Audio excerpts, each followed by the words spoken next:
नमस्कार। MSD 6 के अंतर्गत आज हम कृष्ण के चिंतन भक्ति चिंतन के अंतर्गत जो है लोक छवि और दृश्य उस समय के कैसे थे, इसके बारे में चर्चा करेंगे। क्योंकि हम कृष्ण के व्यक्तित्व की बात कर रहे हैं, कृष्ण की बात कर रहे हैं, तो कृष्ण का जो रूप भागवत में, महाभारत में और गीता में दिखाया गया है, वो कृष्ण का रूप जो है यथार्थवादी रूप है। जहाँ पर कृष्ण के जीवन के जो है जो घटनाएं हैं, जो वो उनके युवा होने की के प्रतिनिधित्व करने की, नायक होने की, उनकी उनके यथार्थ एक्शन लेने की, वो चीज़ों को प्रकट करता है। लेकिन जो भक्ति काल में जो उनका रूप आया है, उसमें कृष्ण की बाल लीलाएँ हैं। हालांकि उन बाल लीलाओं में कुछ लीलाएँ ऐसी हैं जो यथार्थ पर एक्शन लेने वाली चीज़ें प्रस्तुत करती।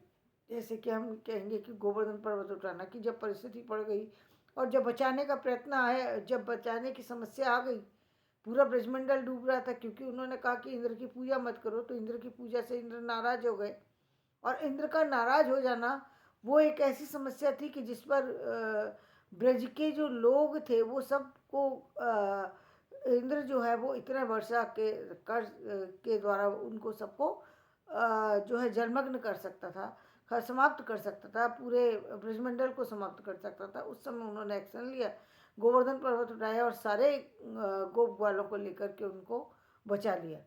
तो ये एक कृष्ण का जो रूप है, ये एक दिव्य रूप है। यहाँ पर कोई कृष्ण जो है कोई ना बालक है ना युवा है, यहाँ पर कृष्ण का जो दैव रूप आया है, यहाँ पर कृष्ण का दैव रूप है। ये यथार्थवादी के साथ साथ यथार्थ चिंतन भी है, साथ में इसमें कृष्ण का जो है वो रूप आया है जो देवता, जो देव और भगवान से जोड़ता है उनको। क्योंकि किसी चीज़ को उंगली पर उठा लेना अपने आप में बड़ी बात है। किसी को बचाए, एक व्यक्ति को आदमी नहीं बचा सकता। जहाँ पर ये इनका जो वो है कि कृष्ण तो उस समय बहुत कम अवस्था में थे, उसमें उन्होंने उसको गोवर्धन पर्वत को उंगली पर उठा लिया और उनकी रक्षा की। और उन्होंने ये बताया कि आपको जो है भगवान की पूजा करना चाहिए। यानी उन्होंने उस समय ये भी स्थापना की कि व्यक्ति जो भागता रहता है, यानी यत्र तत्र सर्वत्र जो मिला उसी की पूजा करना शुरू कर दिया। तो उनका कहना ये था कि पूजा करो तो भगवान की करो। नमस्कार। तो पूजा करो तो भगवान की करो, अन्य लोगों की जो पूजा है वो करने का कोई महत्व नहीं है, आपको पूजा भगवान की करना चाहिए। उन्होंने ये बताने की कोशिश की। तो एक वो रूप है। या फिर नाग को नाथने का, जहाँ पर नाग ने आकर के यमुना पर अपना अस्तित्व कायम कर लिया और यमुना के लोगों को, यमुना के लोग भयभीत होने लगे कि जल कहीं विषैला ना हो जाए और वहाँ पर नहाने में कहीं ऐसा ना हो कि उनकी मृत्यु हो जाए। तो उससे उनको जो है उनसे मुक्त करना था।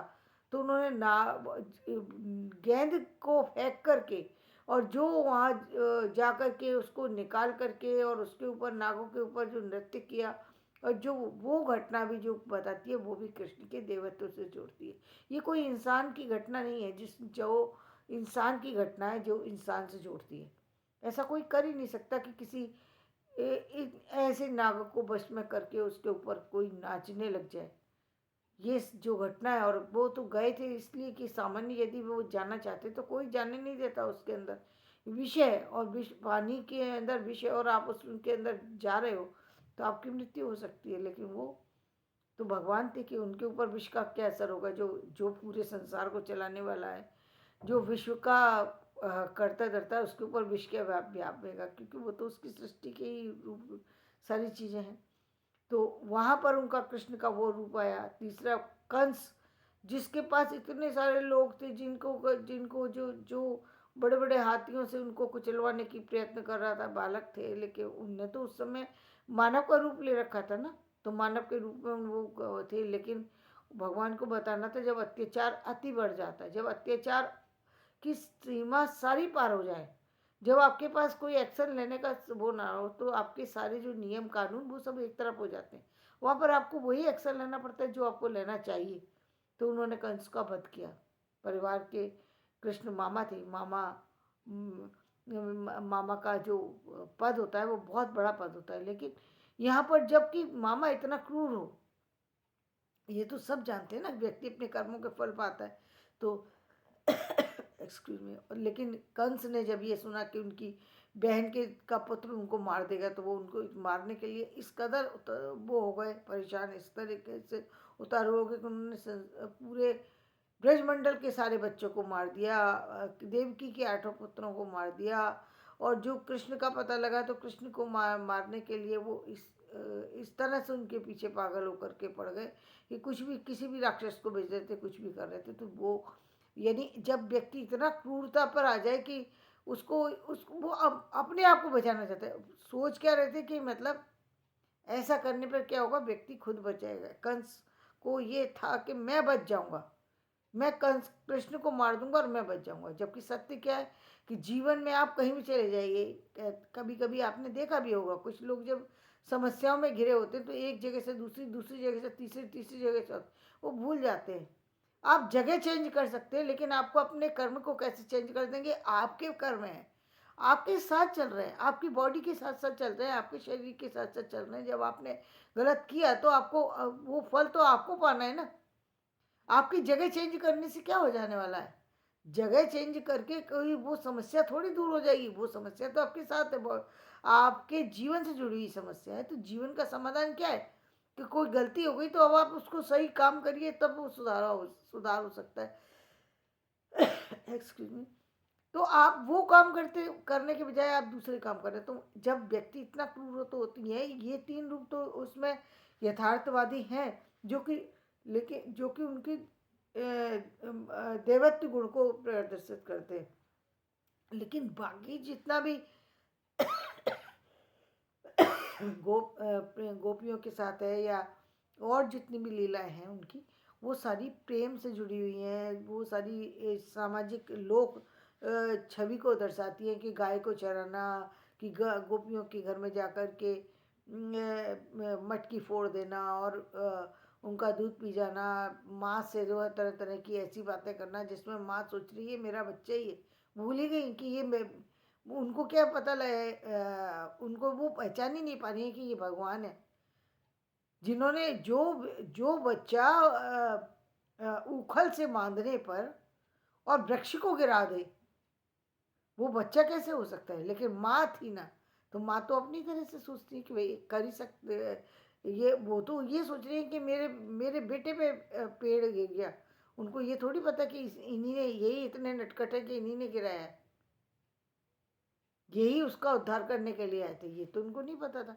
तो जीवन में जो जो उन्होंने लोक छवि को दर्शाया, सामाजिक स्थितियों को दर्शाया, किस तरह से गोपाल रहते हैं, किस तरीके से वहाँ का ब्रजमंडल था, ब्रजमंडल के वो उन दृश्यों को, लोक छवि को उजागर किया ब्रजमंडल की, वहाँ के दृश्यों को, वहाँ के पेड़ों को, वहाँ के लोगों को साथ जो कि भगवान का नाम लेते हैं, जो कि भगवान से जुड़े हुए हैं, जो कि भक्ति से जुड़े हुए हैं, वो सारी चीज़ें जो हैं वो उसमें दर्शाने की कोशिश की। किस तरीके से वहाँ पर जो है गोपियाँ जो है वो स्नान करती थी, वो उनको ज्ञान नहीं था, उनको सामाजिक चीज़ों का ज्ञान नहीं था, उनको सामाजिक ज्ञान दिया। किस तरीके से उन्होंने उद्धव जी, जिनको कि अभिमान हो गया कि क्या कहते हैं मुझसे ज़्यादा कोई प्रेम करने वाला कृष्ण को है ही नहीं, तो उनके जो उस अभिमान को कैसे दूर किया। जब राधा जी को अभिमान हुआ कृष्ण पर, तो कृष्ण ने राधा जी को जो उससे अलग करना था, उनको बताना था कि जो कुछ उनको ज्ञान कराना था कि तुम जो सोचती हो ऐसा नहीं है। तो वो उन्होंने किस तरीके से दर्शाया, तो उन सारी चीज़ों का जो वो है, उनकी बाल्यकालीन लीलाएं हैं, उनकी युवावस्था तक तो तब तक पहुँचे भी नहीं है वो, तब उस समय की लीलाओं का वर्णन जो है भक्ति काव्य में किया है। तो जहाँ वहाँ के लोक छवि और दृश्य वहाँ के उभर कर आते हैं, जैसे और वहाँ के जो लोक गीत है, जो वहाँ की लोक संस्कृति है, जो कदम का वृक्ष है, और जो तो वो सारी चीज़ें जो हैं वो कहीं ना कहीं जो है बहुत महत्वपूर्ण बन जाती है। जबकि तुलसी के काव्य में जो है राम का जो रूप है, राम फिर कहीं उम्र में बड़े हैं, राम फिर कहीं जो है वो नायक का रूप है, राम का नायक का रूप है। राम जो है उसमें राम की बड़ी 14 साल रहे हैं, तो यानी जब जिस उम्र से गए हैं 12-14 वर्ष की उम्र से लेकर के 14 वर्ष यानी 28 वर्ष की उम्र तक कोई व्यक्ति तो पूरी तरह से युवा है। राम निर्णय लेने में सक्षम है ना। राम जो है वो सारी चीज़ों को समझ रहे हैं, सारी परिस्थितियों को समझ रहे हैं। वो ये बात को समझ पा रहे थे कि इनके समाज के ऐसे लोगों से जो इतने भोले वाले हैं कि जिनको किसी चीज़ का ज्ञान नहीं है, जो सिर्फ प्रेम करते हैं, प्रेम में बंधे हुए हैं, उन लोगों को मैं अपने साथ जोड़ करके अपने कामों को कैसे निकालूं, किस तरीके से मैं व्यवस्था कायम करूं, कैसे इन लोगों को अपने साथ ले करके मैं उस रावण का वध करूं। तो ये राम को ज्ञान है, कृष्ण को नहीं। तुलसीदास ने बहुत सारी चीज़ें उस समय की जो है अपने रामचरितमानस में उजागर करने की कोशिश की है। तो रामायण जो है वो उसको वो एक्चुअली पढ़ना हर किसी के लिए अलग है तरह से है।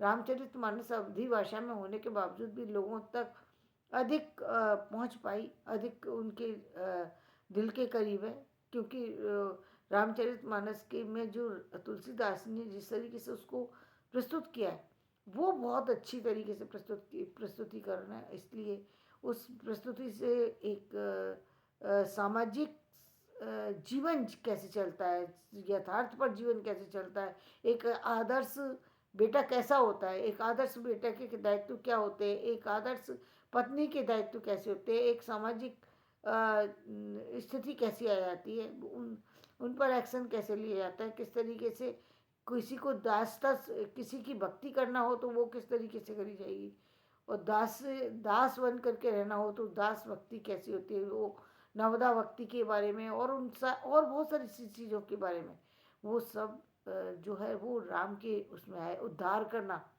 अब ये उद्धार करने वाली जो बात आती है, जहाँ पर वो उन्होंने जो अहिल्या का किया है, जहाँ पर उन्होंने निषाद को जो किया है, जहाँ पर उन्होंने शबरी को किया है, तो वो जो चीज़ें हैं वो उनके देवत्व गुण है कि लोग कहते हैं, आज वो कहते हैं कि बाबा साहब अम्बेडकर, अरे बाबा साहब अम्बेडकर ने ऐसा कौन सा काम किया जो जो उनको भगवान वाली स्थिति पर ले जाता है? क्या उन्होंने ऐसा कोई वो काम किया जहाँ पर पूरे संसार को बचाने की बात हो?